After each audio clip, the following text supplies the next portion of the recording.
एक बार फिर से आप सभी का स्वागत है आपके अपने YouTube चैनल नॉलेजपुर में। आज की वीडियो में मैं आपके साथ डिस्कशन करूंगा कि आप कैसे क्लास 10th और क्लास 12वीं में 450 प्लस अंक स्कोर कर सकते हैं 2023 के बोर्ड एग्ज़ाम में।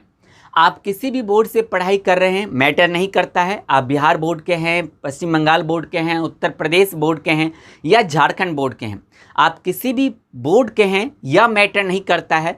अगर आप इन जो स्टेप मैंने लिखे हैं, अगर इन टॉपिक को अगर आप समझते हैं, आप इनको अपने लाइफ में इसको अगर फॉलो करते हैं अपने लाइफ में, तो 100% आप 450 प्लस अंक स्कोर कर सकते हैं।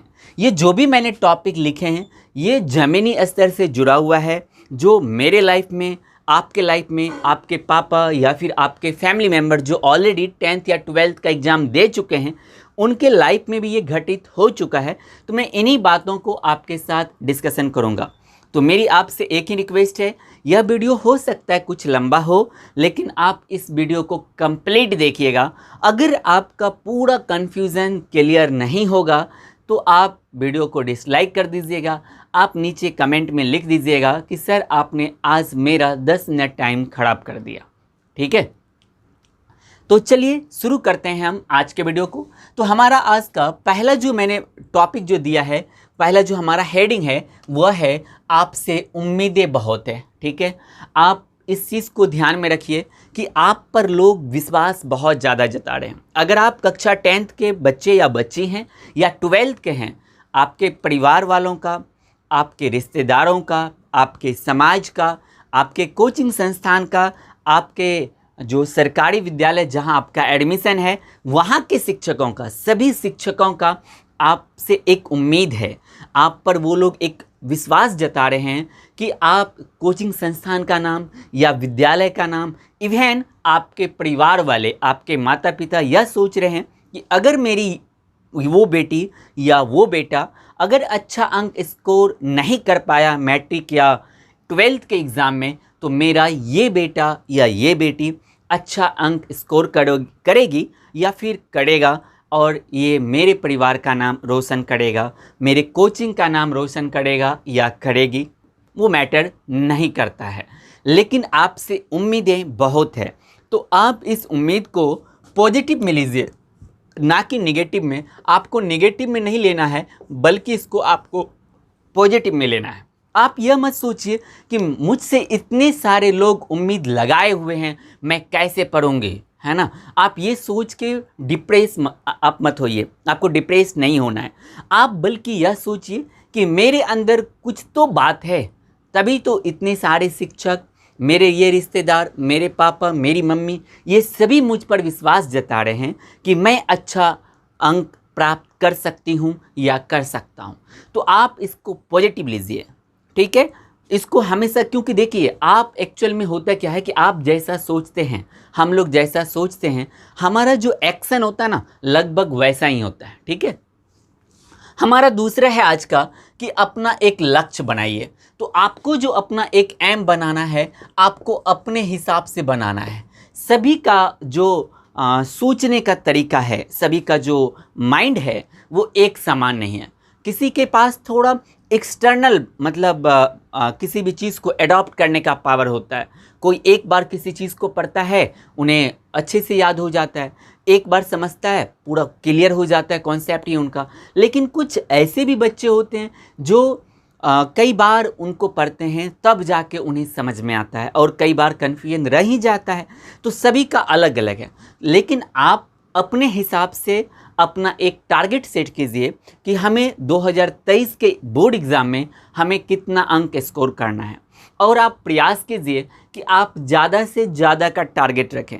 आप ऐसा मत सोचिएगा कि नहीं मुझे 300 ही अंक स्कोर करना है, क्योंकि आप जितना का टारगेट रखोगे हो सकता है उनसे आपको 10-20 अंक कम ही मिले, और उसी हिसाब से आप पढ़ोगे कि मुझे तो बस 300 ही ना लाने हैं, तो मैं इतना इतना पढ़ लेता हूँ, मुझे 300 आ जाएगा। नहीं, आप कम से कम टारगेट रखिए 400 प्लस का।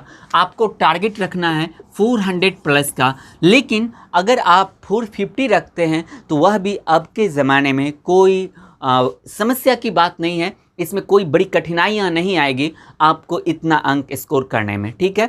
तो आप अपने हिसाब से अपना एक टारगेट जरूर सेट कीजिए, अपने हिसाब से।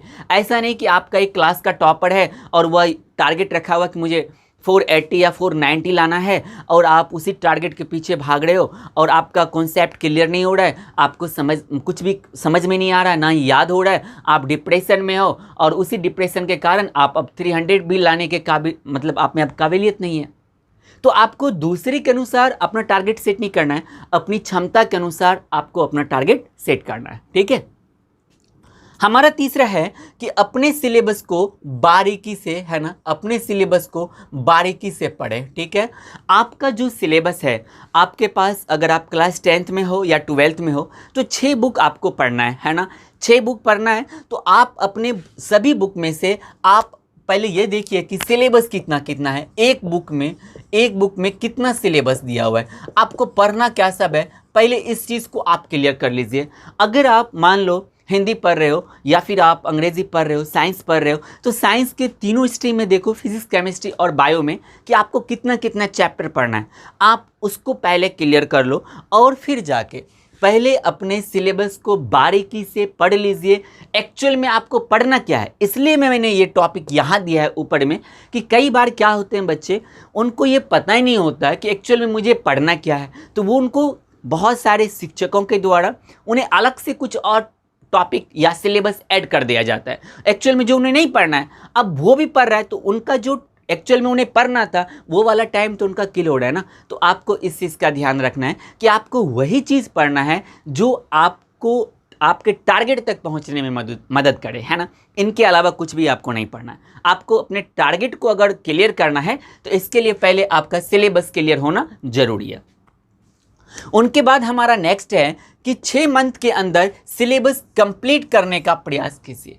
आप प्रयास कीजिए अपने, मैंने अभी 6 मंथ दिया है, तो आप प्रयास कीजिए कि हमको एग्ज़ाम जिस दिन आपका, नॉर्मली हमारा एग्ज़ाम फरवरी, मैट्रिक या इंटर का फरवरी मार्च में हो जाता है, तो आप ये टारगेट फिक्स कीजिए कि हमको एग्ज़ाम से 3 या 4 महीने पहले तक हमको अपने से अपना सिलेबस कंप्लीट कर लेना है, ठीक है। इनसे क्या फ़ायदा होगा कि आपका जो समय बचेगा उस समय के अंदर आप दोबारा या तीसरी बार भी आप रिवीजन कर सकते हो, और जितनी ज़्यादा आप रिवीजन करोगे उतना ज़्यादा आपका कन्फ्यूज़न, आपका डाउट, ये सारा का सारा क्लियर होगा। तो आप एक टारगेट भी अपना फिक्स कीजिए कि मुझे 6 महीने के अंदर या 9 महीने के अंदर मुझे मैथ एक बार पूरा कंप्लीट कर लेना है, अच्छे से बना लेना है, मुझे एक बार SST पूरा कंप्लीट करना है, मुझे साइंस एक बार कंप्लीट कर लेना। आपके कोचिंग में, आप जहाँ पर भी कोचिंग ले रहे हो सकता है कि वहाँ पर वो लोग एक ये 12 महीने का सिलेबस वाला पैटर्न लेके चल रहे होंगे कि मुझे इनका जनवरी या फिर दिसंबर तक में मुझे सिलेबस कंप्लीट करना है। लेकिन आप खुद पढ़, क्योंकि आपको सबसे बेहतर, आपको अपने फैमिली की जो आपसे उम्मीद है, उनका जो फेथ है आप पर, उनको क्लियर करना है, ना कि आपके शिक्षक को। तो आपको जब क्लियर करना है ना, तो आप अपने से टारगेट कंप्लीट करने का प्रयास कीजिए। हाँ, ये बात बिल्कुल सही है कि शिक्षकों की मदद के बिना संभव नहीं है, तो आप शिक्षकों का मदद लीजिए, आप एक्स्ट्रा बुक खरीद लीजिए। अभी आप जैसे BTC बना रहे हो तो आप केसी संज्ञा खरीद लो, और कोई दूसरा बुक मिलता है आप उसको खरीदो। और अगर आपके विद्यालय में या आपके कोचिंग में मान लो अभी 5.4 चैप्टर चल रहा है और आपका घर पे कंप्लीट हो गया, आप 7.4 बना रहे हो, तो ये आपको फ़ायदा देगा। ये आपको आपके जो एक टाइम कोचिंग संस्थान लेके जाएगा कि मुझे दिसंबर तक में कंप्लीट करना है, अगर वो 2-3 महीना बिफोर आप उनसे कंप्लीट कर लेते हो तो 3 महीने में आप फिर से रिवीजन कर लोगे, और फिर सर जब रिवीजन कराएंगे तो आपका 100% सब कुछ क्लियर हो जाएगा, ठीक है। हमारा नेक्स्ट है कि हर एक महीने और हर एक हफ्ते भी, है ना, याद रखना है, मंथ्स में भी और वीक के लिए भी अपना एक टारगेट सेट कीजिए। अपना एक टारगेट सेट कीजिए कि मुझे इस महीने के अंदर ना 2 चैप्टर हिंदी का कंप्लीट कर लेना है, 2 चैप्टर SST का कर लेना है, 2-2 चैप्टर मैं कंप्लीट कर लूँगा। और आप सप्ते का पहले, है ना, आप हफ्ते का आप टारगेट फिक्स कीजिए, मुझे 8 दिन के अंदर मुझे इस चैप्टर को हर हाल में कंप्लीट करना है, मुझे बहुपद कंप्लीट कर लेना है, मुझे एसएसटी का संसाधन पूर्ण रूप से एकदम इनका ऑब्जेक्टिव सब्जेक्टिव जो भी है सारा चीज़ मुझे कंप्लीट कर लेना है। तो आप अगर हफ्ते का टारगेट फिक्स करोगे और उनको जी जान लगाकर अगर आप पूर्ण कर लेते हो, कंप्लीट कर लेते हो, तो महीने का भी एक टारगेट रखो कि मुझे एक महीने के अंदर कम से कम 3-3 चैप्टर हर एक बुक का मुझे कंप्लीट कर लेना है। तो इनसे आप इस वाले टारगेट के पास पहुंच जाओगे। इनसे पहले जो मैंने बोला कि 6 महीने 8 महीने जो अपने हिसाब से आप बनाते हो, तो अगर आप सप्ते का और महीने का टारगेट रखोगे तो आप इसको जल्दी से कंप्लीट कर सकते हैं। ठीक है, इनके बाद है नेक्स्ट आपका कि सभी विषय पर समान ध्यान दें और सभी विषय को साथ लेकर चलें। सभी विषय पर समान ध्यान देना है आपको। ऐसा नहीं करना है कि जो आपका लैंग्वेज पेपर है, जैसे संस्कृत हो गया, उर्दू हो गया, इंग्लिश हो गया, हिंदी हो गया, आप इसको इग्नोर नहीं कर सकते हैं। ऐसा नहीं करना है कि आपको मैथ, साइंस, सोशल साइंस आप इन पर पूरा ध्यान दे रहे हैं और बाकी सब्जेक्ट को छोड़ दे रहे हैं।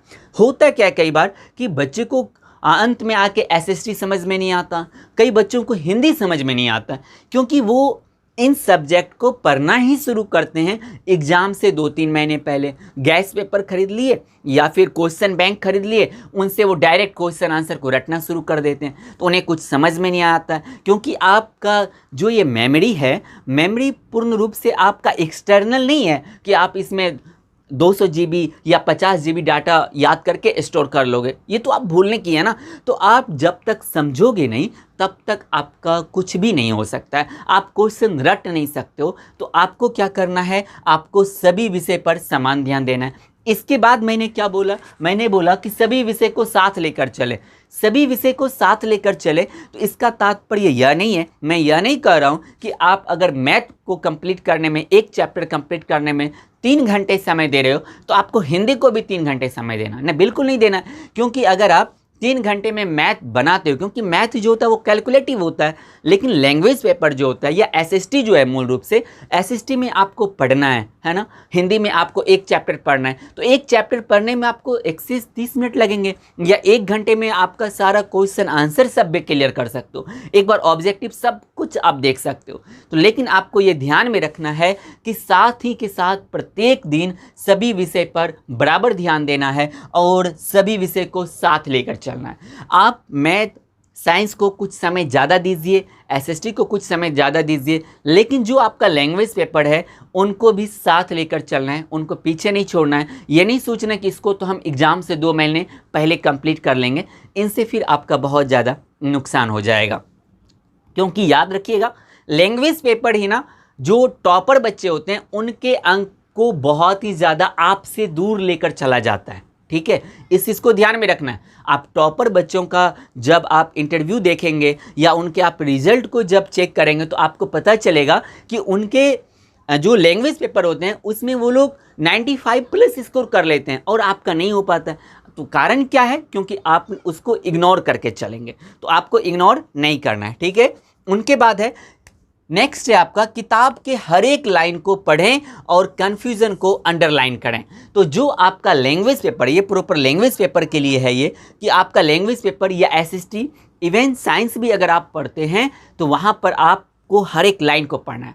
आप घर पर यह देखिए कि मुझे समझना नहीं है, मुझे एक किताब मिला, बस मुझे मान लीजिए मेरे पास, अभी मैं एक किताब लेता हूँ, मान लो मेरे पास ये किताब है, ये किताब मैंने लिया, ठीक है, प्रारंभिक भारत का परिचय है। अब देखो ये किताब मैंने लिया, इस किताब को बस आप पढ़ना शुरू कीजिए। ठीक है, आप हर एक लाइन को पढ़िए और लाइन को पढ़ते जाइए, और जो लाइन आपको समझ में नहीं आता, जो शब्द समझ में नहीं आया, उनको आप अंडरलाइन कीजिए।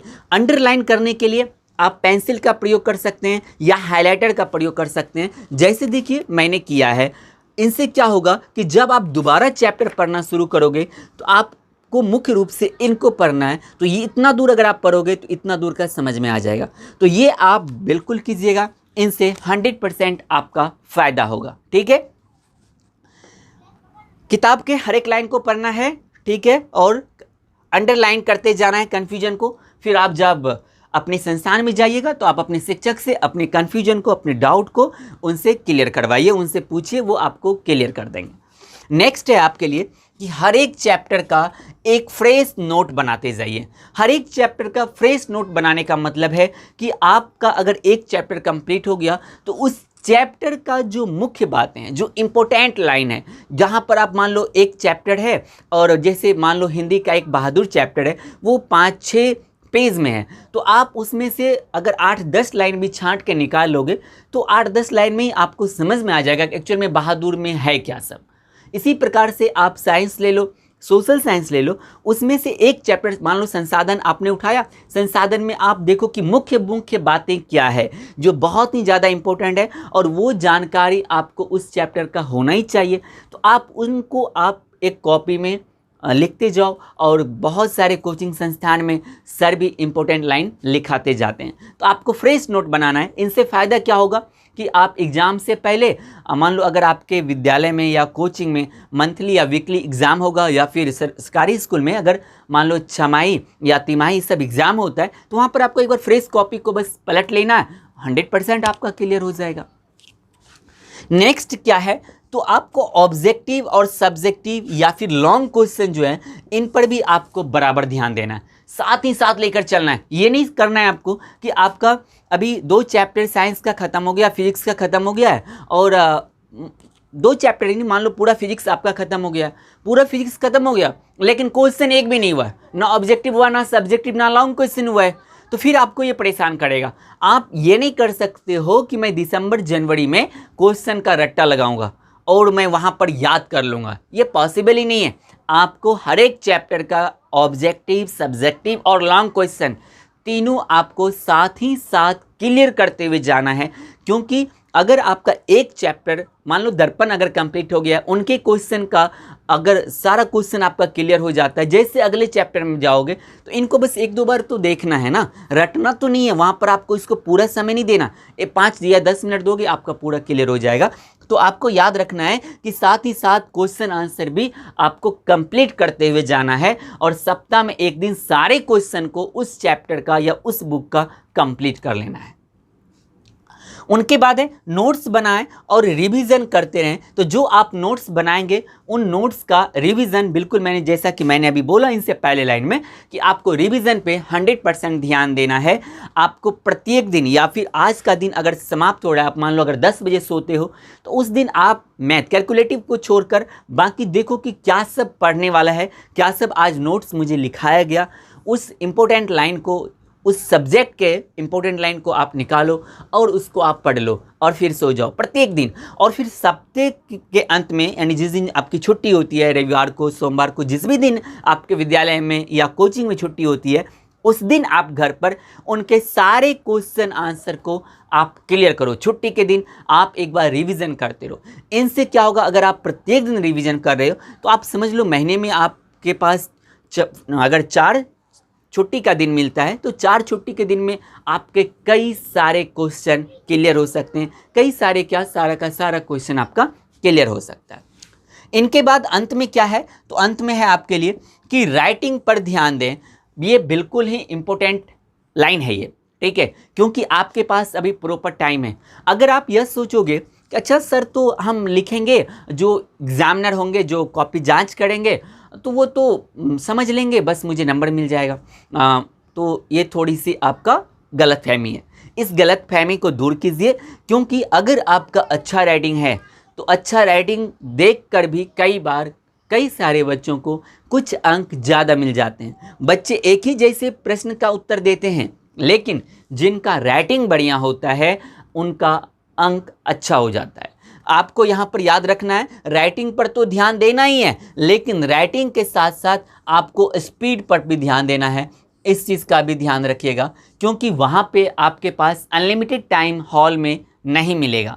अगर आप अभी से पहले राइटिंग पर ध्यान दीजिए, राइटिंग जब अच्छा हो जाएगा तो आप अपनी स्पीड को कमांड कीजिए, आप अपनी स्पीड को बढ़ाइए। अगर आप स्पीड आपका बढ़ता है तो आप एग्ज़ाम हॉल में समय से पहले आप सारे प्रश्न का उत्तर दे देंगे और फिर से एक बार सारे प्रश्न को एक बार आप देख लेंगे कि कौन सा मेरा प्रश्न छूटा है या मैंने नहीं बनाया है, कौन सा उत्तर मेरा सही है या नहीं है। इनका भी आप एक बार रिवीजन कर सकते हैं। कई सारे बच्चे ऐसे मिलते हैं, आकर कहते हैं कि सर मैं तो उस प्रश्न का आंसर जानता था, लेकिन सर मेरे पास समय ही नहीं बचा।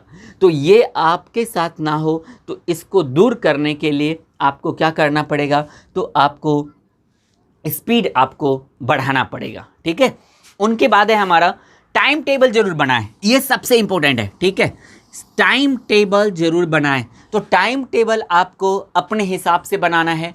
अगर आप लड़की हैं तो बिल्कुल मैं ये मान के चलता हूँ कि आपको कुछ ना कुछ घर के कार्यों में हाथ बटाना पड़ता होगा। आपको अगर सुबह आपका कोचिंग नहीं है, सुबह विद्यालय नहीं जाना है, तो सुबह बिल्कुल आपको अपने घर में काम करने पड़ते होंगे और शाम में भी करने पड़ते होंगे। तो आप अपने हिसाब से एक टाइम टेबल बनाइए। और अगर आप लड़के हैं तो आपके पास फ्रीडम होता है, आपके पास भी बहुत सारा काम खेतों का भी होता है। गांव में ये आम बात है। हम लोग घर के कार्यों को दरकिनार नहीं कर सकते हैं, ना मैं कर सकता हूँ ना आप कर सकते हैं। तो उनको ध्यान में रखते हुए आप अपना एक टाइम टेबल बनाइए और उस टाइम टेबल को पूर्ण करने के लिए, कंप्लीट करने के लिए अपना 100% प्रयास कीजिए। आज जो भी मैंने समझाया, मुझे लगता है 12 या 13 मिनट हो चुका होगा। तो इस 12-13 मिनट में जो भी मैंने समझाया, अगर आपको ये अच्छे से समझ में आ गया, मैं लिखित दे सकता हूँ आपको, आपका 450+ 100% आएगा, 100% आएगा और ये कोई भी आपसे नहीं छीन सकता है। लेकिन आप इन सब चीज़ों को ध्यान से, मैं उम्मीद करता हूँ आप समझे होंगे। एक बार कहीं पर भी कन्फ्यूजन रहता है, एक बार इसको फिर बारीकी से एक बार इस वीडियो को देखिए और समझने का प्रयास कीजिए।